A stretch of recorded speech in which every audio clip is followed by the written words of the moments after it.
Last day of college, final day of the class. क्या ही दिन था वो। मेरे अंदर मिक्स्ड फीलिंग्स थी। खुशी इस बात की थी कि मैं टॉक्सिक माहौल से निकलने वाला हूँ, और दुख इस बात का था कि I will never get to experience college life once again. तो इसी दिन मैंने अपना ग्रेजुएशन स्पीच दिया था। तो मैं ये स्पीच एक खास तैयारी करके ही आया था, प्लानिंग करके आया था, क्योंकि इस पूरे 9 महीने के कोर्स की भड़ास मुझे निकालनी थी। मैं कुछ चीजें डिसाइड करके ही आया था कि ये मुझे बोलना है। स्पीच देने के मेरे 2 मकसद थे। पहला ये था कि मेरे क्लास में जो अच्छे लोग थे उनकी मेरे बारे में जो मिसअंडरस्टैंडिंग हुई थी उसे दूर करना, और दूसरा ये कि फेमिनिस्टों और सॉय बॉयज को ये बताना कि तुम बबल में जी रहे हो। मैं स्टेज पर यह ऑब्जेक्टिव तो लेकर नहीं गया था कि मैं कोई टॉप हूँ, मैं बहुत बड़ा आदमी हूँ, और ये भी नहीं था दिमाग में कि मेरे बारे में लोगों को जब पता चलेगा तो उनका क्या रिएक्शन होगा। मतलब मेरे बैकग्राउंड के बारे में जब लोगों को पता चलेगा कि ये सीआईएसएफ से, तो लोगों के चेहरे पे जो वाव आएगा वो मुझे चाहिए। वो भी नहीं था यार दिमाग में। ऐसा भी नहीं था कि मैं अपने आप को कोई जेम्स बॉन्ड दिखाना चाहता हूँ और फिर लोग शॉक हो जाएंगे मेरे बारे में पता चलने के बाद, फिर मैं फ्लेक्स करूंगा और अटेंशन पाकर मुझे अच्छा लगेगा। बिल्कुल भी नहीं। मैं तो एंड में अपनी आइडेंटिटी भी रिवील नहीं करना चाहता था। मुझे मजबूर किया गया अपने बारे में रिवील करने के लिए, और रिवील करके मुझे दुनिया के सामने रखना पड़ा कि कितना मेंटल टॉर्चर मुझे इस कॉलेज में सहना पड़ा था। फिर भी मैंने किसी को कुछ नहीं बोला। अगर मैं चाहता तो अपनी अफसरी अकड़ दिखाकर इनको ठिकाने पर ला सकता था, but I chose not to do it. चाहता तो मैं कुछ भी कर सकता था। ये मुझे कन्वे करना था, इसलिए मैंने ये स्पीच दिया। भले ही मेरी बिल्कुल हिम्मत नहीं हो रही थी स्पीच देने की, मेरी बॉडी शेक कर रही थी, मेरे इमोशंस इधर उधर भाग रहे थे, ना उन पर मैं काबू कर पा रहा था। Despite that, I kept on moving. I started blabbering after some time, but मुझे अपने थॉट्स को, इमोशंस को वेंट आउट करना था। भले ही मेरे मुंह में जो आए वो मैं बक रहा था। पूरे 9 महीने दबाई हुई इमोशंस का बच्चा बाहर उस दिन आ गया था। ये सारा मेरे सबकॉन्शियस माइंड का खेल था। आई न्यू ये मेरा ऑटोमेटिक बिहेवियर मुझे ड्राइव कर रहा था, विदाउट मी इवन रियलाइजिंग। मुझे अच्छा भी लगा क्योंकि मुझे अपने दिल को खाली करने की खुशी भी थी। भड़ास निकालने से मुझे अच्छा भी लगा, पर कुछ बातें ऐसी थी जो मुझे नहीं बड़बड़ानी चाहिए थी। मैं कुछ ज्यादा इमोशनल हो चुका था। Towards end of the speech ना मेरा सेंटेंस स्ट्रक्चर सही जा रहा था, ना मेरा वर्ड चॉइस। कुछ बातें मैं प्रॉपरली बोल ही नहीं पा रहा था। जैसे कि मुझे बोलना था कि एफबी पेजेस पर मैं ट्रॉल्स के साथ डील करता था, और पैरामिलिट्री फोर्स में क्रिमिनल मेंटालिटी के लोगों के साथ और होस्टाइल लोगों के साथ मैं डील करता था। बस ये बात मुझे प्रॉपरली एक्सप्रेस करने नहीं आई। किसी हेल्पलेस और असहाय की तरह मैं अपनी सिचुएशन बयां कर रहा था। और मैं भी पागल ऐसी लड़कियां जिनको दूसरों का मजाक उड़ाना अच्छा लगता है, उनके सामने मैं बड़बड़ा ही जा रहा था। जीवन की किताब मैंने उनके सामने खोल दी, पता नहीं क्यों। मैंने इतना डिटेल में घुसना शुरू कर दिया अबाउट माई लाइफ कि मैंने ट्रेनिंग में जो गन्स हमको सिखाए गए उनके नाम में लेने लग गया। AK-47, Glock pistol. मुझे समझ नहीं रहा था कि इन अनपेट्रियोटिक लोगों के सामने मैं क्यों ही सीआईएसएफ की चीजें शेयर कर रहा था। स्पीच खत्म होने के बाद मुझे होश आया कि मैंने कितना सब बोल दिया है, किसके कहने पर यह सब मैंने बोल दिया है, किसके डर के आगे मैंने ये बोल दिया है। जब मैंने इसके बारे में सोचा डीपली, तब मैंने पाया कि मुझे उकसाया गया था, इमोशनली मैनिपुलेट किया गया था through passive aggression, gossiping and ruining reputation. इसकी वजह से ही लास्ट डे स्पीच में मुझे इतना एक्सप्लेनेशन देना पड़ा। ये लॉन्डियो की ट्रिक होती है भाई साहब। ये लॉन्डिया and their elite masters give a kind of guilt trip to you, और यही तो मकसद है इनका, एमैस्कुलेशन ऑफ मैन, मैस्कुलिनिटी को डिफीट करना, ताकि ये पूरी दुनिया पर राज कर सके।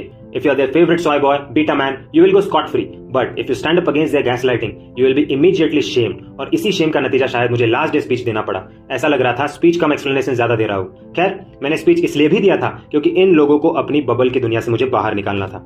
अकाउंटेबिलिटी मैं लेना चाहता था अपने बिहेवियर की। I just wanted to make them know the power of masculinity. मेरा बिल्कुल मन नहीं कर रहा था अपने बारे में बात करने का। मुझे डर भी लग रहा था कि should I reveal that much about my self, hacking के बारे में, गन्स के बारे में। लेकिन अपने आप को बहुत समझाकर मैंने डिसाइड किया था कि ये स्पीच देना है। ये स्पीच देते वक्त मेरी आवाज कपकपा रही थी। That was a very strange moment for me. मुझे बस उस स्पीच के थ्रू अपना रिग्रेट दिखाना था कि किन गधों के बीच में मैं फंस गया था, और मैंने किस तरह से इन गधों में आकर गलती कर दी थी। कौन सी दुनिया में मैं आ गया हूँ, ये मेरा विलाप था। मेरे मीम्स बनाने की आदत ने मुझे कैसे ऑफेंसिव नेचर वाला इंसान बना दिया था, ये मुझे बतलाना था। मैं वैसा इंसान बिल्कुल नहीं हूँ। किस तरह से हैकर वाला mindset and government officers arrogance made me insecure. इसलिए मेरा प्रेजेंटेशंस में कंट्रीब्यूट करने का दिल ही नहीं कर रहा था, क्योंकि दिमाग ही ठिकाने पे नहीं था। मैं कोई निहायत ही कमजोर बंदा तो नहीं था कि मैं ग्रुप प्रोजेक्ट्स में कंट्रीब्यूट ना करूं। ड्यूरिंग द एंटायर कोर्स मेरा मन ही भाग जाने का कर रहा था, क्योंकि I had a major guilt in my heart for the reason कि my father didn't know that I was doing this course. उनको तो लग रहा था ये मुंबई में किसी MBA एंट्रेंस की कोचिंग इंस्टीट्यूट ज्वाइन करके कैट एग्जाम की तैयारी कर रहा है। इतने बड़े लेवल का झूठ का बोझ लेकर भी मुझे दिन काटने थे, और क्या ही मैं फ्रेश माइंड से ये कोर्स पूरा करता। वैसे मैंने स्पीच में ये सब बातें इमोशनल होकर ही शेयर की थी कि मेरे पापा को नहीं पता था कि मैं ये कोर्स कर रहा हूँ and all. I didn't feel like standing up for presentations, I didn't feel like working in groups. Also ये भी कहा था कि I just feel like grabbing time machine and going into the future where I started working in a good company. इस तरह से मैं पूरी इमोशनल होकर अपने आप को एक्सप्लेन करने लगा, जिसके बाद स्पीच खत्म होने के बाद आई एम श्योर कि काफी मेरा मजाक उड़ाया गया होगा। खैर, उड़ाए भी हो तो मुझे क्या, मुझे तो बस अपनी ग्रोथ एंड प्रोग्रेस के बारे में लेना था, और साथ ही साथ मुझे अपने अंदर की भड़ास भी निकालनी थी। जिनको क्रिंज लगा होगा उनको लगे क्रिंज। मैं तो छोटे शहर का गवार आदमी भाई, अपने आप को एक्सप्रेस करना चाहता था। अच्छा, थ्रू दिस मुझे एक और एहसास इन लोंडियों को दिलाना था, वो ये कि तुम जो अंग्रेज के गुलाम बन के ये जो अपने आप को पोर्ट्रे करते हो ना, छलावा करते हो ना, तुम कितना भी बोल लो now I ate hot dog today with peri peri French fries, लेकिन तुम्हारी क्वालिटी ये है कि तुम दाल रोटी वाली ही हो। तुम तबेले में सांदी करते हुए ही पकड़ाई जाओगी। तुम मुंबई में कितना भी छोटे कपड़े पहनकर कूल क्यों ना बनो, लेकिन अंत में तुम अपने होम टाउन में गोबर थपथपाते हुए ही पाओगी। इसलिए तो मैं ऐसी बातें कर रहा था स्पीच में कि मैंने फेसबुक पर कमेंटें पढ़ पढ़ के इंग्लिश पढ़ी है, 12 के बाद ही मैंने पढ़ी है, फॉरेन के लोगों के साथ चैटिंग करके पढ़ी है, मदर टंग में सोचता हूँ, फिर वो ट्रांसलेट करके निकलता है बाहर, यहाँ आने के बाद दिमाग खुल जाए, आई विश कोर्स थोड़ा और लंबा होता है। तो ऐसी बातें करके मैं उनको रियलिटी चेक दिलाना चाहता था कि तुम फॉरेनर्स नहीं हो, तुम लोग देसी हो और तुमने इस तरह की बातें करनी चाहिए। तुम्हारी रगों में दौड़ता हुआ खून है इंडियन, सो तुम अपने आप को ज्यादा अलग दिखाने की कोशिश मत करो। और मैं सभी लड़कियों की बात नहीं कर रहा, ये रिबेलियस टाइप की जो लड़कियां होती है ना, ब्रेन वॉश लड़कियां, टॉक्सिक लड़कियां, इनकी मैं बात कर रहा हूँ। अच्छी लड़कियों के बारे में मैं ऐसी बातें कर ही नहीं सकता।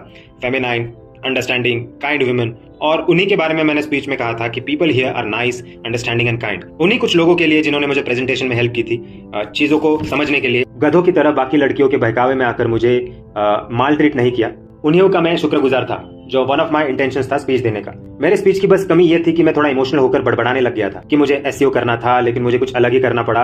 Earlier I was confident pro in my own domain of expertise, लेकिन यहाँ आने के बाद मेरा कॉन्फिडेंस टूट गया। मैंने जेवियर्स की लाइब्रेरी में ऐसे बुक्स पढ़े और wanted to set an example. पता नहीं ये सब कुछ सबकॉन्शियसली हुआ, इसलिए जो था वो सब मैं बाहर निकाल रहा था कि मैंने भले ही मास कम्युनिकेशन किया है, लेकिन मैंने बाकी चीजें पढ़ी नहीं, सिर्फ पॉलिटिक्स, सोशियोलॉजी, यही सब्जेक्ट्स पढ़े। इसलिए मैं लिंग्विस्टिक स्किल्स में वीक ही रह गया। And hence such type of crowding exercise was the first type experience for me. ये तो ठीक है, लेकिन मैं अपने क्वर्क्स भी बतलाने लग गया कि मुझे रोड क्रॉस करते वक्त क्या होता था, कैसे मेरे माइंड का सेपरेशन हो जाता था, बार्गेनिंग करते वक्त मैं मतलब कैसे बिहेव करता था, while playing cricket I would create strong base. मतलब पता नहीं मैं ऐसी बातें कर रहा था, लेकिन मुझे बताना ये था उसके थ्रू कि लाइफ कैसे फॉर्मूला सेंट्रिक बन गई थी। 80-20 principle, lateral thinking, one track mindedness. पता नहीं मैंने अपने दिल को इतना ओपनली क्यों खोल दिया। I came to college with that aura and all. मतलब बहुत कुछ ही बोल दिया मैंने, but it was all my insecurities speaking out loud. Now everything has fallen in place. Nothing was fallen in place, bro. It was just the beginning that मुझे अपने mental issues समझ में आने लग गए थे, और इसी शुरुआत ने मेरा रेड पिल बनने का रास्ता क्लियर कर दिया। खैर जो भी हो, मैं तो ये कहूंगा कि विधि का लिखानी था, मेरे हाथ में कुछ नहीं था, मैं तो केवल निमित्त मात्र था, जरिया था सिर्फ ये सारी चीजें बुलवाने का। The new beginning would follow.